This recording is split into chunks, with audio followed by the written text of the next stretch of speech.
Buenos días, doctor González. Bienvenido nuevamente. Buenos días.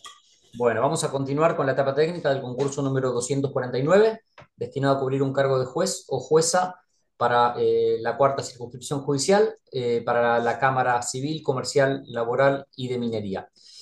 Presentamos nuevamente al jurado de este concurso, a la doctora Cecilia Panfile y al doctor Marcelo López Mesa, y los acompaña también de manera presencial en el piso las consejeras de Los Santos y Paz. Bueno, doctor González, usted sabe que tiene 15 minutos para exponer el tema que ha elegido. ¿Está bien? Ahí tiene un Bien. reloj en pantalla para poder ir ordenando su exposición. Y cuando termine, el jurado le va a hacer las consultas que consideren pertinentes. ¿Está bien? Sí, Perfecto. Suerte, doctor. muchas gracias. Doctor, ¿de qué Sí, va a hablar? bueno, preparé el recurso de amparo, recurso presupuesto de admisibilidad, tanto formal como sustancial. Entiendo que es un tema interesante porque el amparo en sí no pierde actualidad en cuanto a la práctica diaria y también hacia la competencia de la Cámara de Apelaciones, para la cual concurso, por cuanto son instancias de revisión directa frente a las resoluciones que tomen los jueces de primera instancia, que como bien sabemos por la ley 3049, eh, por sorteo puede tocarle a cualquier juez, o sea, resultar competente cualquier juez, no importa su especialidad, solo se define la competencia en función de la territorialidad, salvo jueces del ámbito penal. Ellos no son competentes para lo que es el amparo concebido clásicamente. Bien, para empezar me pareció interesante una metáfora que hizo el doctor Leandro Saffi, procesalista, que grafica la vía del amparo como, si pensamos el sistema de justicia, como una autopista de distintos carriles, en los cuales los justiciables están de algún modo demorados, intentando llegar a su destino. El amparo aparece como una vía alternativa al lado de esas vías que están reservadas para las emergencias, que promete una vía mucho más rápida para llegar justamente al resultado que solicita el justiciable y atender sus derechos. En ese sentido, debe pensarse el amparo como una vía excepcional de tutela procesal diferenciada. Eh, Sabemos la historia, no, voy a tratar de ser muy breve en cuanto a la historia del amparo y su evolución, creado pretorianamente por la Corte Suprema, con los antecedentes de Siricot del año 57 y 58 respectivamente, en cuanto a actos de la autoridad, el primero, y actos de particulares, el segundo, su posterior reglamentación en el año 66 con la Ley Nacional 1686, que, bueno, muy criticada por la doctrina constitucionalista más que nada, en cuanto a su restrictividad para la vía del amparo. El hito tan importante que ha sido la reforma constitucional del año 94, con su consagración expresa en el texto de la Constitución, el artículo 43, de la vía del amparo y sus distintas modalidades. El artículo 43. Y a nivel provincial lo tenemos también consagrado en la Constitución del año 2006, expresamente el artículo 59, también la tutela judicial efectiva, hay que decirlo, en el artículo 58, y la ley 1981, que es por ahí la que más nos convoca para el ámbito provincial, también de un tenor similar a la ley nacional de amparo, en cuanto está reservada a revisar actos de las autoridades y destina para lo que es el amparo contra particulares lo que es el proceso sumarísimo. Bien, presupuestos formales. En cuanto a los presupuestos formales, creo que rápidamente nos genera mayor discordancia en lo que es. Yo he preparado la charla de lo que es el amparo individual, más que nada. Entendemos que la legitimación activa está definida por la persona, dice la Constitución, la persona afectada, dice la Constitución provincial, eh, la persona que ve vulnerado su derecho. Pero también, mencionado, se ha ampliado esa legitimación en función de lo que son los derechos de incidencia colectiva, como para legitimar para dar inicio al amparo a asociaciones organizadas como ONG para la defensa de esos derechos y asociaciones y también al Defensor del Pueblo y al Ministerio Público Fiscal. Bien, en cuanto a legitimación pasiva, ya lo dije, es actos u omisiones de la administración y de particulares, así lo consagra las constituciones que nos convocan, la provincial y la nacional. Y en cuanto a la legitimación, en cuanto a la competencia, lo dije, la competencia es de todos los jueces de primera instancia, no importa su especialidad, sí la territorialidad, donde el hecho o el acto administrativo que se quiere atacar produce sus efectos sí, produce sus efectos. Bien, y en cuanto a la forma, adquiere forma de escrita, de demanda, la cual debe tener una serie de requisitos que la misma ley de amparo prevé, la 1981, y concretamente permite y habilita la subsanación vía observación del juez dentro de las 24 horas y dando un plazo de 48 horas en realidad son 2 días hábiles para su subsanación bajo percibimiento de quedar desistida la vía, de declararse inadmisible. Me parece que esos son los presupuestos formales de mayor consideración, salvo los que después veremos en lo que hace a la admisibilidad más sustancial. En cuanto a la admisibilidad sustancial, es por ahí el foco de lo que me parece más resaltable, porque hay muchísima discusión, al igual que en la actualidad, en cuanto a cuándo procede la acción de amparo, y ahí recae siempre la mirada en los 3 presupuestos que surgen de la misma normativa constitucional. Estos presupuestos son que existe un derecho constitucional, legal, un derecho afectado por un acto u omisión de la autoridad o de un acto particular. Ese derecho debe aparecer clara y directamente afectado. Lo que se ha dicho es que es carga del amparista señalar de qué modo se ve afectado su derecho y por qué aparece titular de ese derecho. Si eso aparece difuso, en principio debiera rechazarse la admisibilidad del amparo. Riva señala que el derecho en sí no debiera ser probado, sino debe ser un derecho inherente a la persona que no tuviera mayor discusión para ser procedente de la vía del amparo. De modo que de ahí ya hay un primer despeje en cuanto a considerar que derechos patrimoniales que pueden entrar en discusión no debieran ser en principio tratados en la vía del amparo. El segundo derecho fundamental en cuanto a la admisibilidad sustancial es el presupuesto. El presupuesto fundamental es que el acto de omisión restrinja, afecte, amenace de forma ilegítima, de forma ilegal y arbitraria este derecho. Lo cierto es que aquí puede llegar a haber un debate de mayor discusión. El amparo en sí no rechaza la posibilidad de abrirse a prueba, es un proceso contencioso que abre a prueba y define, y donde se puede definir o apuntalar este ilegítimo o arbitrario afectación a los derechos vulnerados. Pero lo que decide considerarse es que el amparista debe sí manifestar claramente por qué es ilegítima esa. La carga de la argumentación siempre está presente para definir lo que es la admisibilidad del amparo. Y finalmente, quizás el presupuesto que nació con el fallo COT, con el segundo de los fallos de la Corte, es que no exista otra vía idónea dentro del sistema para darle una respuesta al justiciable. Puede ser en razón de la urgencia, y generalmente lo es, porque debemos recordar que el amparo viene frente a afectaciones a los derechos que son actuales o inminentes.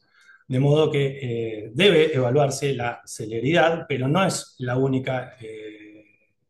el único extremo que debe evaluar la magistratura, sino que integralmente la respuesta que se le pueda dar al justiciable eh, sea o sea, las vías ordinarias no resulten idóneas para darle la respuesta eh, oportuna al justiciable.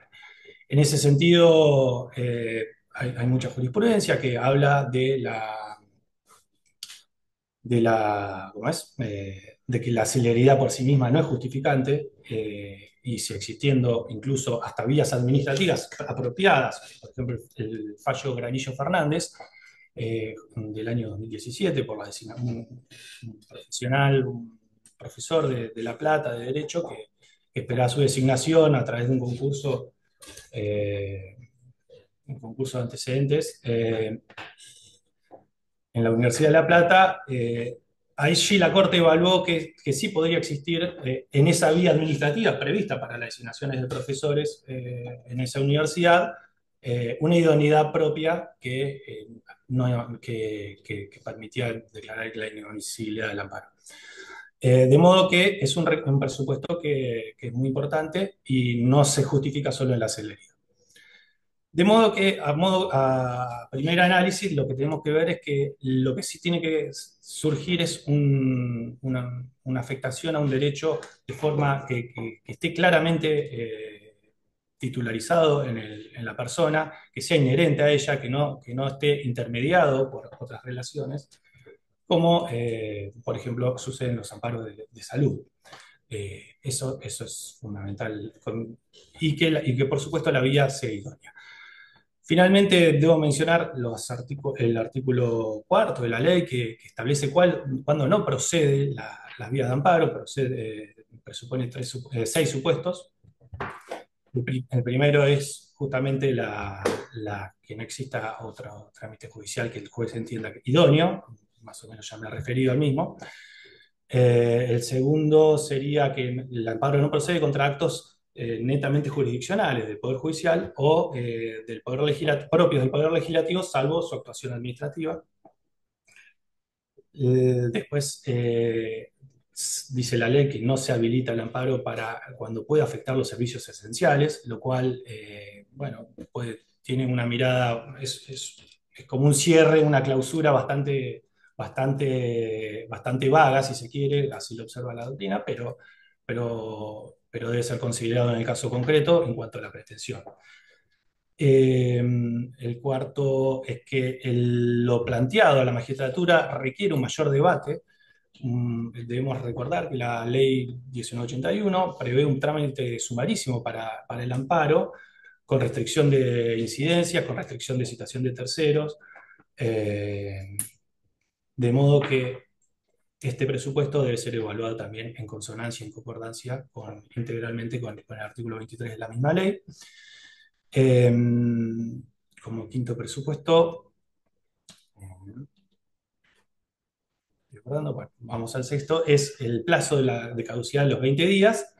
El plazo de caducidad de los 20 días es muy discutido tanto en la casuística como en doctrina, porque prevé la caducidad justamente de una garantía constitucional, de modo que lo que se ha dicho es que debe ser contemplado flexiblemente, que sobre todo en cuanto a omisiones, donde no está tan clara la fecha de afectación o la fecha en que se comete esta afectación al derecho, o se puede entender que hay una afectación continuada, o hay una vulneración continuada del derecho, se ha flexibilizado, se ha entendido eso para no aplicar o sea, una causal de inadmisibilidad tan rigurosa como este plazo de caducidad.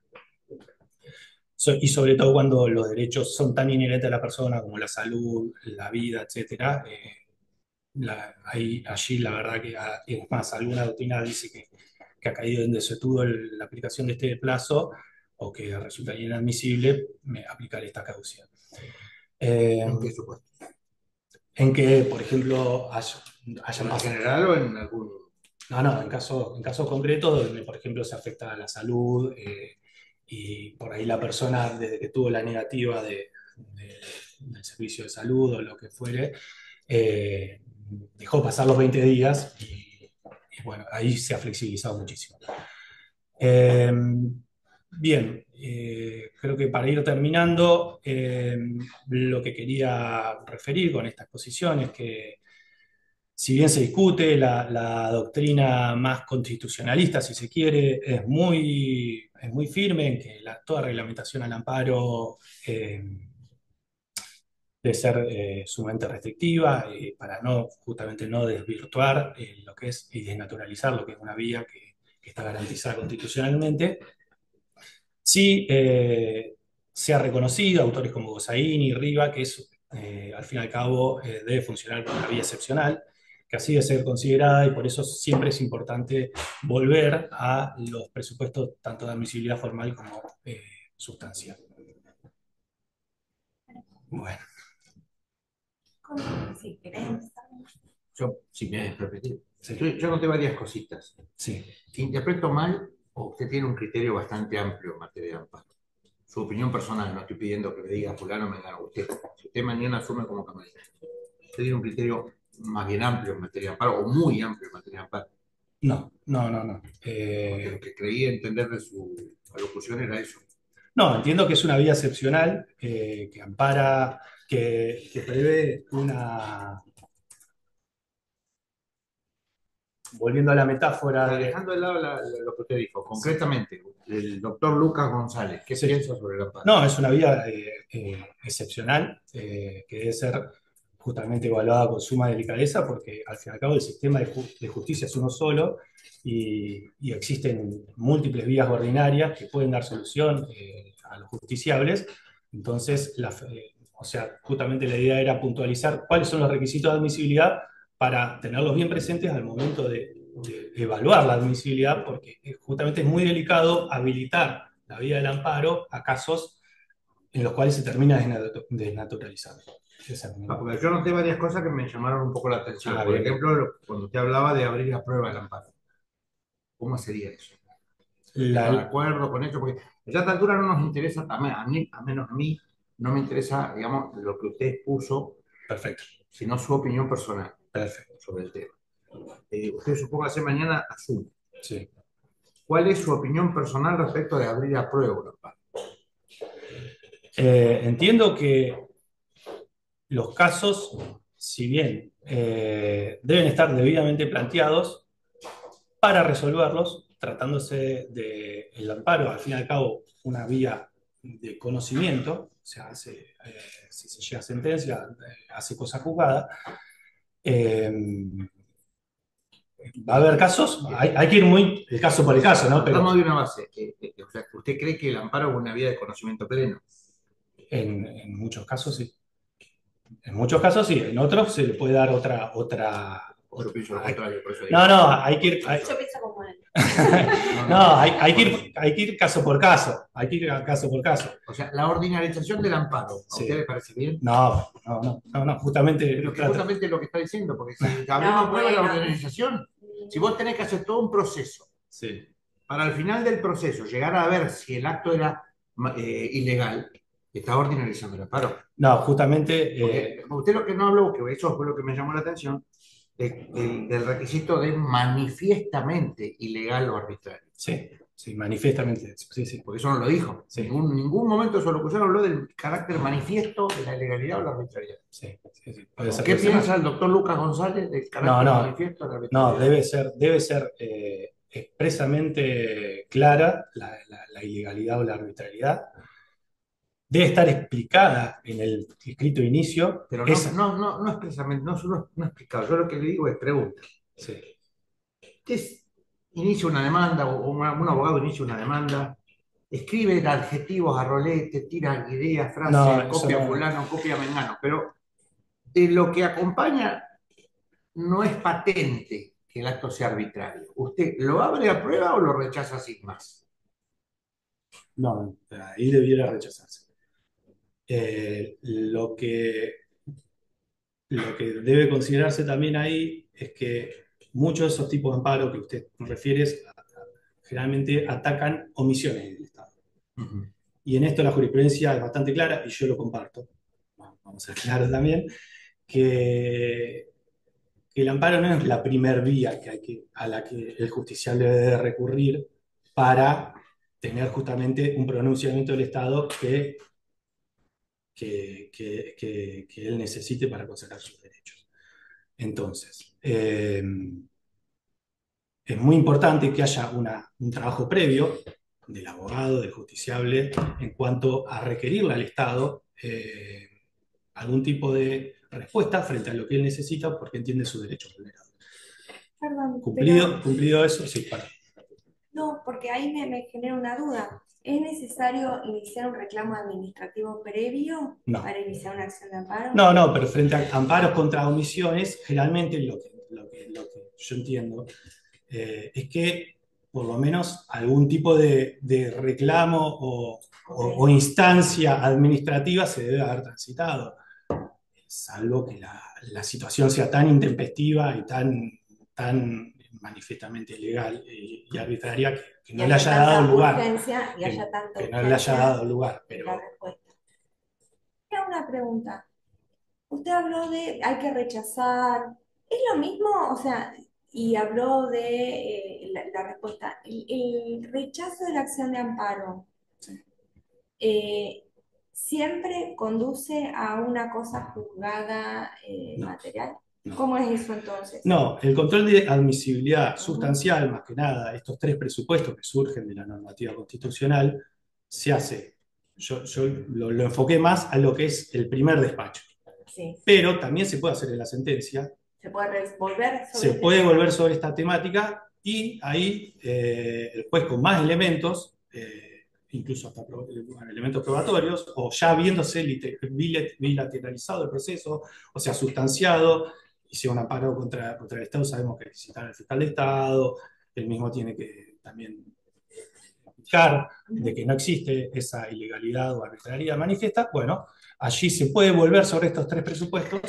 El juez puede hacerlo incluso hasta el que existan vías procesales ordinarias más idóneas, y puede declarar la inadmisibilidad en la sentencia definitiva. Eso no haría cosa juzgada. Eso no haría cosa juzgada material. Claro. Bien. Y dijo también al principio, con relación a la competencia, que el único condicionamiento de competencia es el territorial, no por materia. Todos los jueces, digamos, pueden intervenir. Y aludió al tema del amparo contra actos de la autoridad pública o privados que ejercen función pública por obligación estatal, que agrego yo, y contra particulares. Esta cuestión de competencia, esta regulación de competencia que no distingue por materia, ¿se aplica también a los amparos contra actos de particulares?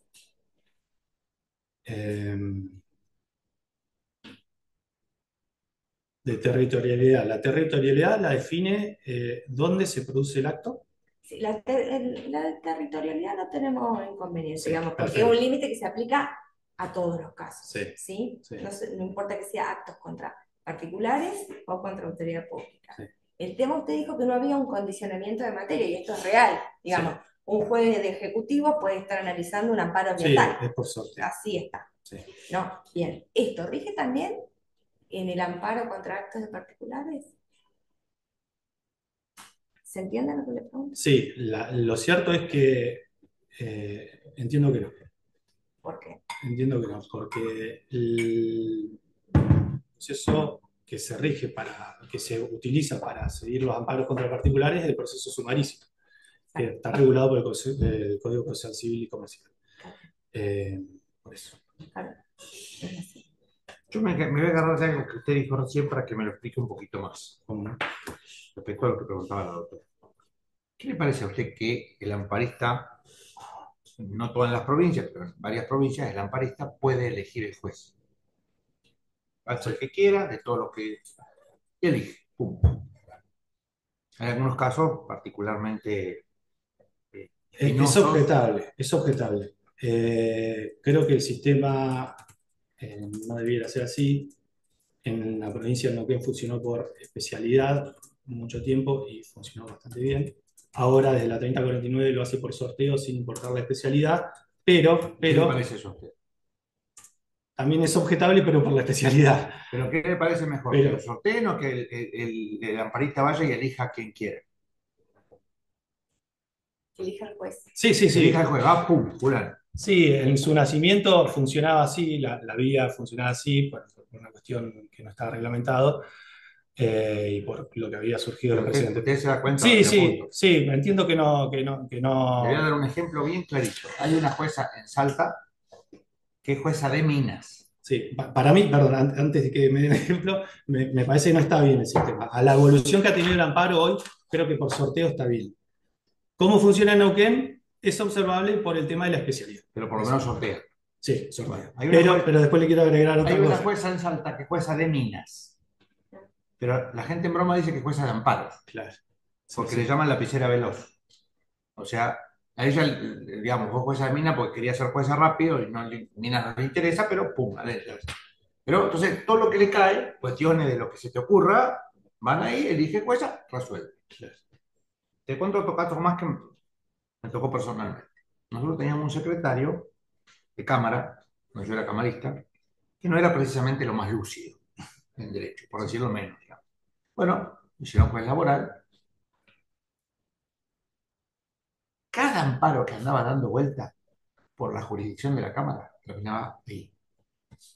Llegó a reponer jueces que habían sido destituidos por el Consejo de la Magistratura. Claro. Pero hay un caso que te voy a preguntar sobre ese caso, a ver qué te parece, porque es un caso que digamos, ¿cómo decirlo? No digamos conmovedor, pero sí preocupante. Un aviador, Ujú. que era el que manejaba el avión de la provincia, con el gobernador y parte de su gabinete en viaje a Buenos Aires, no tiene mejor idea que hacer acrobacias. No sé si en broma, no sé si estaba loco, no sé, no sé, pero bueno, empieza a hacer acrobacias con el avión. Llega a Buenos Aires, el gobernador levanta el teléfono y le dice, este me lo saca. Claro. Bueno, le dan una sanción. El hombre toma prestado, entre comillas, el avión de la provincia y pasa en 3 ocasiones sobre la casa del jefe que lo sancionó en vuelo rasante. Le sacan el brevet de vuelo. Y llega al juez Lapicera Veloz y le pide como un amparo que le restituya la licencia de vuelo y se la restituye. Ujú. Y ahí llega a la Cámara de Apelaciones nuestra.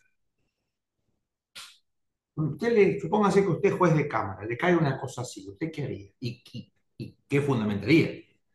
Bueno, es un caso típico de rechazarlo porque la actuación del estatal no parece manifiestamente, como usted bien me remarcó, manifiestamente ilegal. O sea, allí hay ya dos situaciones, o cuatro, como la contemos, de faltas disciplinarias o que hacen al reglamento de prudencia que debe tener un aviador, que deben dilucidarse por los procesos sumariales de la autoridad de aplicación que le da la habilitación para Lo que justamente. usted dice está bien, pero lo voy a llevar un pasito más allá.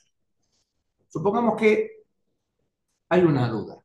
Ujú. Supongamos que no fuera un caso tan claro como ese. Sí, Pero que a usted lo que le llevan a tener que revisar es una decisión tomada por la administración en el ámbito de discrecionalidad técnica. ¿El sí. juez se puede meter ahí?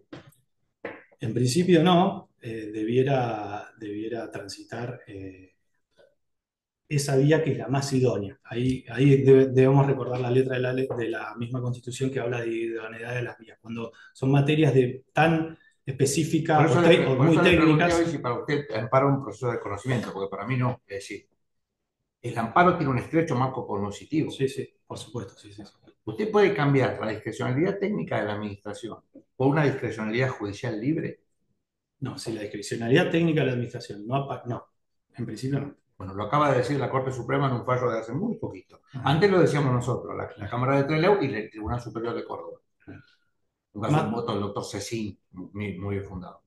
O el tribunal de acá también lo dijo Claro, millones de Sí, veces. sí, sí, es No así. se puede, Es así. no se puede, porque no. ¿sabe cuál es el problema? Que No, es usted muy delicado no tiene los cuando elementos, no tal tiene los cual. elementos para poder Y evaluar. tampoco haciendo una prognosis a futuro que debe hacer el juez para declarar la admisibilidad del proceso.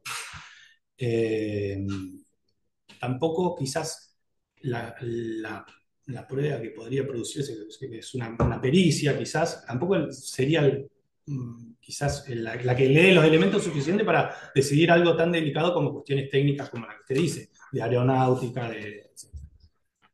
Sí, por ejemplo, una vez nos tocó un caso donde una jueza de primera instancia, no era ese juez, era otra jueza, se metió en la lista de adjudicación de un barrio del IPB y trancó una adjudicación de vivienda. Estaban los ocupantes, los usurpadores, a punto de romper con barreta la casa para tomarla. No es tan simple la cuestión. Sí, sí. Es delicado.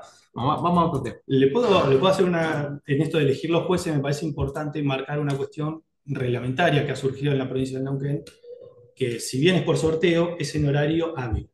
Y en horario inhábil se creó un sistema de turnos, de modo que ahí podría dar lugar a una eventual elección en cuanto... En La Plata hacían eso. El turno de la Receptoría General de Expediente era hasta la 1.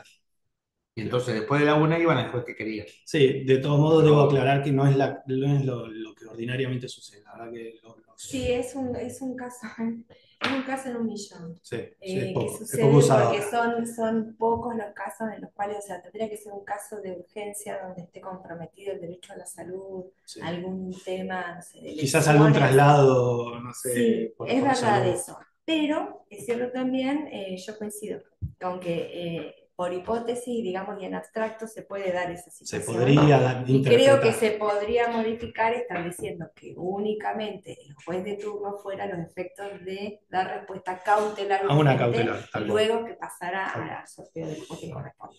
Al día siguiente, sí, sí. Vamos a sacarlo de ese tema. Bueno, perfecto. En el punto 3, habla de actos jurídicos, etc. Habla de la inexistencia como categoría jurídica y su recepción por el Código Civil y Comercial. Sí. ¿Va a hablar de eso, ese tema? Sí, el acto inexistente es el acto que no cumple, no tiene los presupuestos como para nacer. Un caso típico, y ha sido receptado en el Código Civil y Comercial como una de las posibilidades en donde no produce ningún efecto. No debiera producir ningún efecto.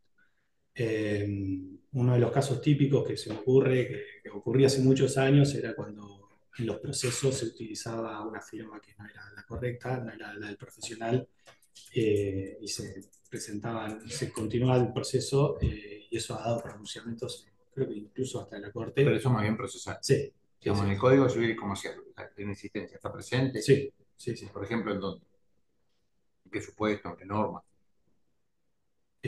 Cuando lo regula en los artículos que tratan los vicios del acto, también está regulado la acción existente. No, no. No es un vicio, no es un vicio de la... No, sí, estamos con cosas distintas. Claro, no es un vicio del acto. Ahora, como un vicio, estaríamos hablando de otra cosa. ¿De qué estaríamos hablando? ¿De qué otro tipo de ineficacia? De un acto nulo. Exacto. O Si hay un problema de vicio, un anulable. acto nulo. Sí. Inexistencia es otra cosa. La inexistencia es cuando ni siquiera tiene dados los presupuestos. No, es que no puede estar viciado porque no nació. No nació tal cual. ¿Qué ejemplo daría usted de acto inexistente en el Código Civil y Comercial? Le dijo que estaba más si no se acuerda del artículo, bueno, no importa, pero ¿qué ejemplo?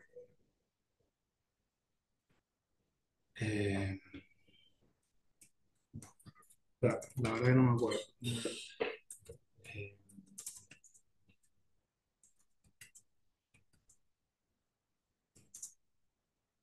El código, la única norma que habla de acto inexistente, exactamente, o sea, expresamente, es el artículo 406. Sí. Pues hay otras normas en las cuales fluye. Sí, pero no. Por ejemplo, una persona que es un impostor, Sí, cuando se contrata. supóngase encuentra O sea, una persona se hace pasar por López Mesa y no es López Mesa. Exacto. Y va a una escribanía, el Sí. escribano no toma recaudos, Sí. y el hombre aparece disponiendo de un bien. ¿Eso qué sería? Eso hay inexistencia del acto. Sí. Ese sería el supuesto arquetípico. Sí, lo tenía, pero bueno. La típica repata. Bien. Y después otra preguntita. Acá cuando habla de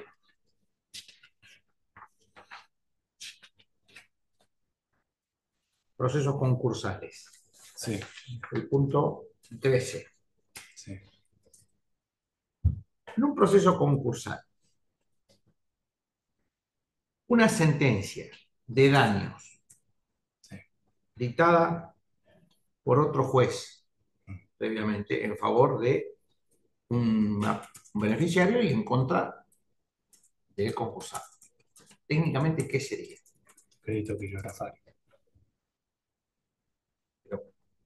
¿Un crédito sujeto a qué? Eh, claro, tiene que presentarse en el concurso para verificarse. Un crédito sujeto a verificación. Sí. No, lo tomé por lo de bibliografario porque existe un precedente de la Corte bastante contradictorio en el cual... Quiero decir, la sentencia se transforma mágicamente en un crédito sujeto a verificación. sí, sí, es un poco contradictorio. Pero Bien. impone esa carga la ley. Bien. No, me parecía interesante. Y este Perdón. tema, la última, bueno, pues la doctora lo quiera preguntar, pero en un concurso preventivo, Sí. un incidente de verificación, ¿el síndico tiene legitimidad, por ejemplo, para pedir la caducidad de estancia? Entiendo. Incidente de Sí, verificación sí, en un concurso preventivo. se presenta una acreedora. acreedora. El síndico puede presentarse y decir, no, pues mire, acá está vencido el plazo, no está activado, puede declarar la caducidad de estancia. El síndico puede hacer eso. Entiendo que no es la función propia del síndico. El síndico tiene que revisar, o sea, determinar cuál es el activo y cuál es el pasivo. Esa es su función natural, o sea, de despejar con objetividad qué es el activo y qué es ¿Tiene el pasivo. legitimación para plantear eso o no? A mi entender, no. ¿Es parte del incidente el síndico? Sí, ¿Se le corre traslado del sí, sí, sí, incidente? sí. ¿O dictamina al final, presenta un informe al final?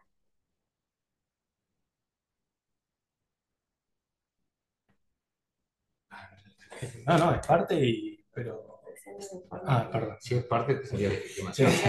Sería legitimación, Sí. sí. Es dudoso, algunos sostienen que sí, porque esto tendría que ver con la composición final del activo, pero en términos generales la mayoría dice que no, Claro. porque no es parte del incidente. Hay un fallo de la Cámara de ustedes Sí. que dice que el síndico tiene otra función y que como tal velar por la composición justa del activo Claro. adecuada, Sí. y que como tal no. No tiene interés. O sea, uno para plantear una caducidad debería tener un interés legítimo en sí, o en Me su lleva función. a la última pregunta, Sí. lo que acaba de decir. La legitimación. Activa o pasiva, la legitimación. ¿Debe ser verificada el oficio por el juez? ¿O es una cuestión que, digamos, si las partes no dicen nada? A mi entender, sí. El juez debe velar por un proceso claro y no dejar cuestiones que pueda resolver para más adelante.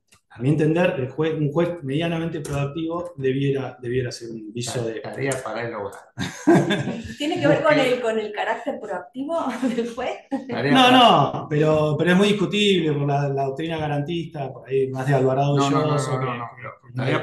Tarea para el hogar, más allá de cómo termine esto, si no es en este concurso o en algún otro. Tarea para el hogar. Fíjese un fallo de la Corte Suprema de Justicia de la Nación del 2 de julio de 2024, Sí. Comunidad Mapuche Milla Lonco, donde la Corte dice, sin la menor duda, que los jueces tienen el deber de verificar no solo la legitimación, sino los presupuestos procesales de las acciones. Por supuesto. Sí. Comunidad Mapuche Milla Lonco. Sí. Sí, si bien está muy mal visto el rechazo ilímite de las demandas, o bueno, por la proactividad de los magistrados en ese sentido, para mí, para evitar un dispendio jurisdiccional innecesario, justamente cuando hay tantos casos por resolver. Si no sí. llega al final, Claro. como juez, por ahí nos ha pasado alguna vez incluso, y uno dice, pero ¿para qué tramitaron esto? Un dispendio, un honorario que se generan. Alguna vez con el doctor Velázquez pensamos en poner las costas después de primera instancia, pero no se puede. Salvo en el código de Jujuy, viejo, para lo de los gatos. No sé vos, Cecilia, para mí. No, para mí no, pero bueno. Es responsabilidad del Estado. No. Decía si le querés hacer alguna. Sí. Con relación al tema accidentes Sí, de trabajo, que es un tema que sí, nos da mucho trabajo a las cámaras sí. últimamente.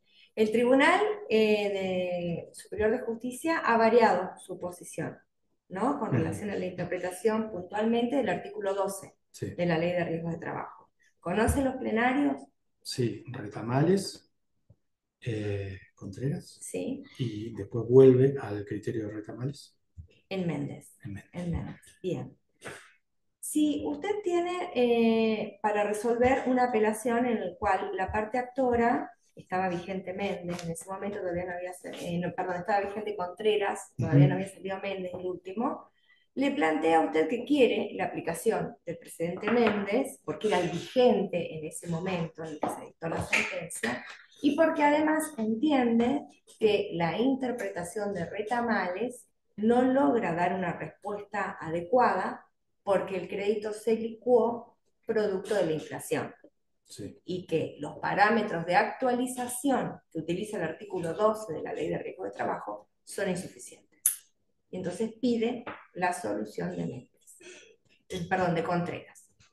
Llega a la Cámara y ya salió Méndez, el último, Claro. del tribunal. ¿Cómo resuelve eso? Entiendo.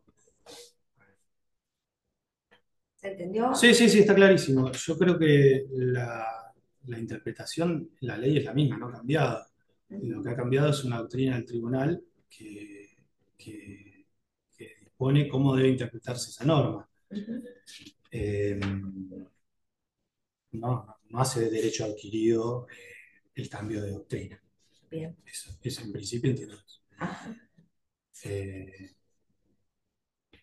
Y si la parte demuestra, o sea, la parte para alegar un perjuicio de su crédito, me parece que ya el tribunal, con la vuelta a la doctrina de Retamales, está dando una respuesta que es la misma para todos los justiciables. No creo que haya que volver a Méndez si justamente se corrigió ese precedente por las cuestiones que se daban, de entender que los créditos se exacerbaban demasiado. Está bien. ¿Usted leyó el último fallo plenario Méndez? Sí. Bien. El tribunal. No, ¿el Méndez o...? El último. Méndez, sí, el que vuelve a Retamales. El que vuelve a Retamales. El que vuelve a Retamales. ¿Vuelve a Retamales el tribunal en el plenario Méndez? Si usted, vamos a suponer que sí, que digamos sí, volvemos a Retamales. Yo creo que deja sin efecto Contreras, más que volver a Retamales. Pero no importa, más allá de eso. Si a usted le plantean Méndez el último, usted dice, bueno, volvió a Retamales. Pero la parte le dice, mire, acá hubo una inflación del 1400% en el periodo, digamos que está acá comprometido. Sí. A mí, que me apliquen el método de actualización de la Ley de Riesgo de Trabajo, me licúa el crédito. Esto es de público y notorio, la inflación que sufrió la República Argentina en los últimos 4 años. ¿Qué hace usted como juez? ¿Cómo da respuesta a eso? ¿No? En cuanto a lo que dice el artículo 12. Sí. Eso sería lo que se agravia la parte.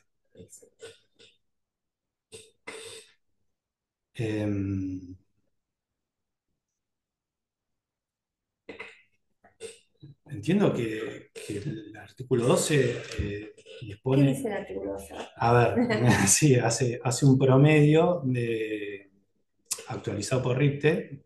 Toma para determinar el salario que va a utilizar como parámetro en la fórmula matemática. El salario mensual base toma el promedio de las últimas 12 remuneraciones, si el trabajador trabajó en 12 meses, las actualiza. Las últimas 12 desde el accidente, perdón. Sí. Desde el accidente o desde la primera manifestación invalidante. Sí. Bien, se retrotrae 12 meses para atrás, toma Sí. los 12 salarios, lo actualiza al RIPTE hasta la fecha de la primera manifestación Sí. invalidante. Desde allí hasta que se consolida la incapacidad, que se entiende cuando se transita por la comisión médica. ¿Es necesario sí o sí transitar por la comisión médica? No. ¿Obligatorio? No, por eso, no. Hoy por hoy no, está en suspenso por el artículo 8 de la adhesión, que es la aprobación. Bien, se actualiza mediante la tasa activa del Banco Provincia. ¿La ley nacional establece la tasa No, activa no, de competencia? estoy hablando del plenario del plenario, no, Sí, eran todos son plenarios. de Contreras. Eh, Se actualiza con tasa activa de Banco Nacional. A la fecha de la consolidación de la incapacidad o la demanda, se entiende también de la interposición de De la la demanda. exigibilidad, digamos. Claro. Bien, ahí se toma el ingreso base. Y después y después se le aplican los intereses durante el transcurso del proceso. ¿Se le aplican los intereses? ¿Qué intereses serían esos? También activo de la incorporación. Bien, pero ¿qué naturaleza tendrían esos intereses? Tendría naturaleza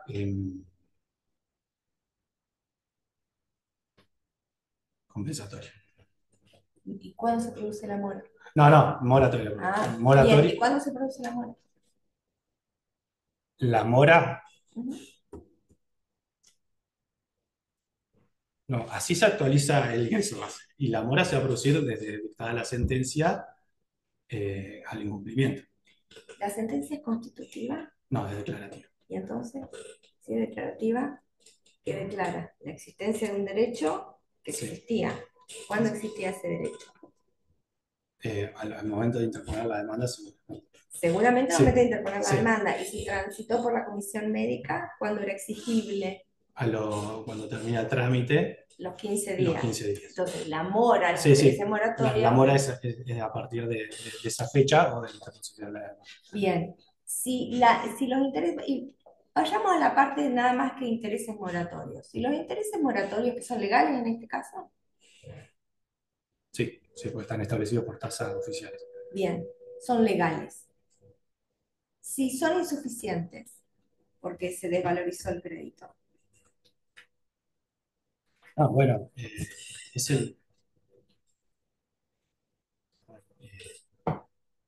son las reparaciones que prevé el sistema. Dentro de un sistema, nosotros tenemos un sistema nominalista, y la ley de riesgo de trabajo trabaja, si bien ha reconocido actualizar los créditos, como tomando parcialmente como deuda de valor, ha tomado este artículo 12, la actualización por RIPT, etc. Siempre regido bajo un sistema nominalista en cuanto a esa es la respuesta de la acción, de la acción sistémica, por supuesto. Bien, si la acción sistémica dice eso, claro. Estamos a la solución legal y es la solución legal. Es sí. la solución legal. Sí. Y en ese caso usted no evaluaría la posibilidad de declarar la inconstitucionalidad de la solución legal al resarcimiento de los... Podría que no, no le estoy diciendo que lo tenga que hacer. Debería la parte demostrar un enorme, un significativo desajuste entre la respuesta que le da la acción sistémica, la reparación, las prestaciones dinerarias de la acción sistémica,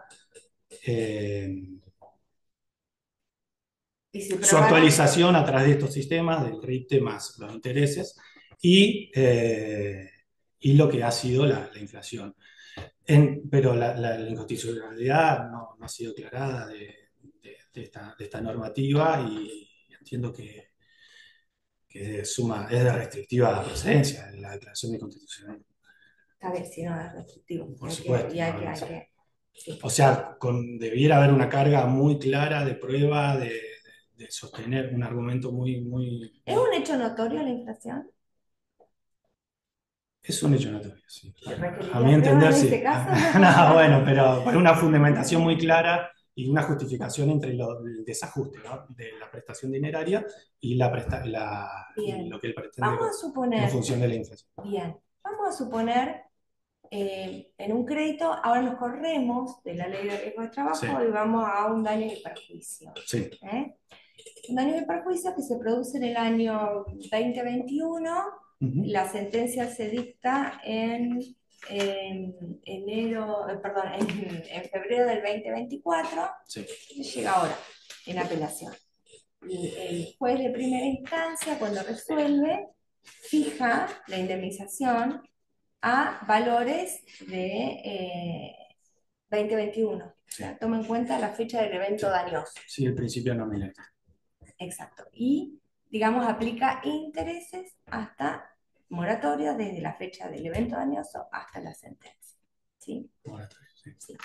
Y viene la parte y le plantea recurso de apelación a la Cámara, porque la parte sostiene que la inflación del periodo hace que se haya licuado el crédito y que por lo tanto la reparación no sea idónea, digamos, para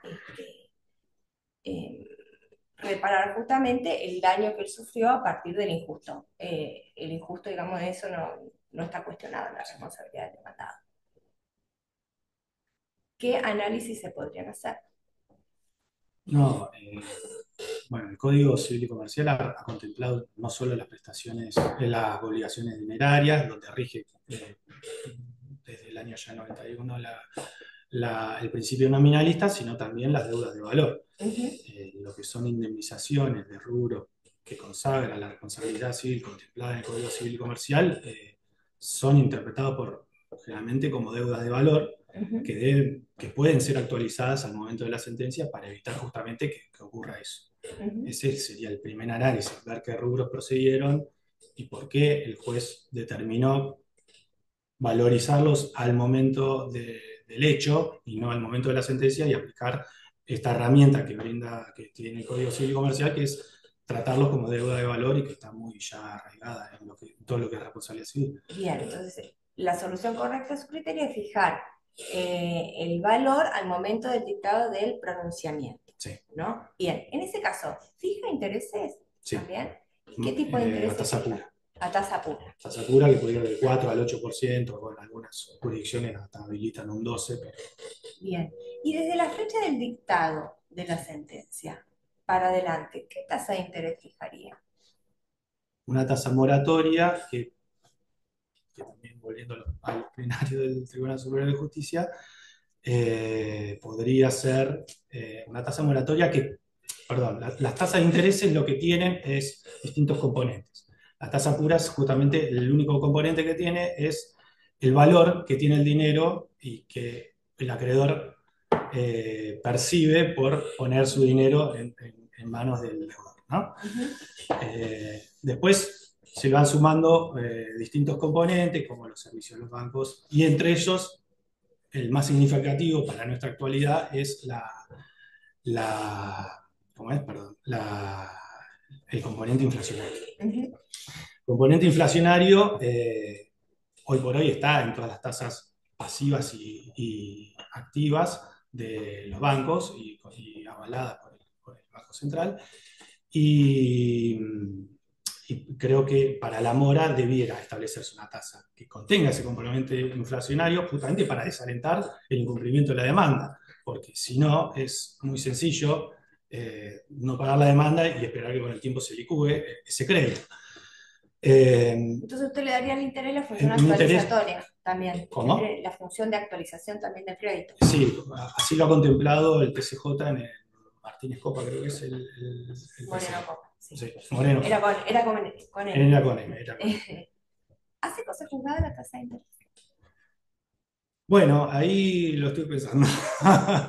Lo estuve pensando porque el Código Civil y Comercial también tiene un artículo, que no voy a recordar el nombre, que justamente cuando habla de la suma de intereses, como el moratorio, el compensatorio, el punitivo, permite al deudor, si eso hace algo impagable o sumamente abusivo, permite al deudor reclamarle al juez que se revise eso y morigerar esos intereses. La pregunta que me estuve haciendo es, ¿lo puede hacer un juez que él mismo dispuso una tasa como la de Moreno Copa, y de bien esa tasa frente al incumplimiento del deudor deviene excesiva, la verdad que tengo mis dudas, pero existe ese recurso y podría, si la situación socioeconómica del país y la inflación pega un volantazo muy importante, por decirlo mal y pronto, quizás podría el deudor, incluso frente a su incumplimiento, ¿Y el acreedor podría? Porque estamos hablando de morigerar.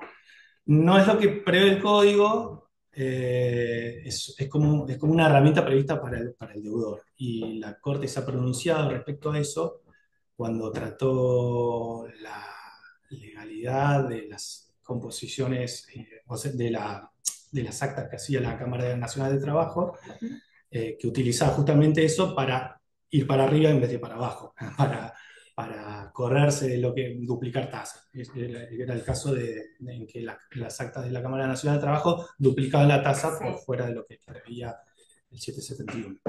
Entonces, ahí la Corte dijo que era un recurso solo para el deudor. De modo que... ¿Qué opinas de eso? Me parece discutible porque si la situación socioeconómica también tiene un viraje a posterior del dictado de la sentencia que torne esa, supongamos que sea la tasa que fija Moreno Copa, torna esa tasa incluso insuficiente, podría el acreedor replantearla para que compeler de algún modo al deudor a que cumpla la sentencia que le debe, y para mí sí, pero bueno. Claro, tiene que ver con la función de actualización que uno le da a los intereses. Si le da esa función, igual, que no es propia, genera estos inconvenientes y hay que buscarla. De mi parte, suficiente. Bueno, un gusto. Muchas gracias. Bueno, muy bien. éxitos. Gracias.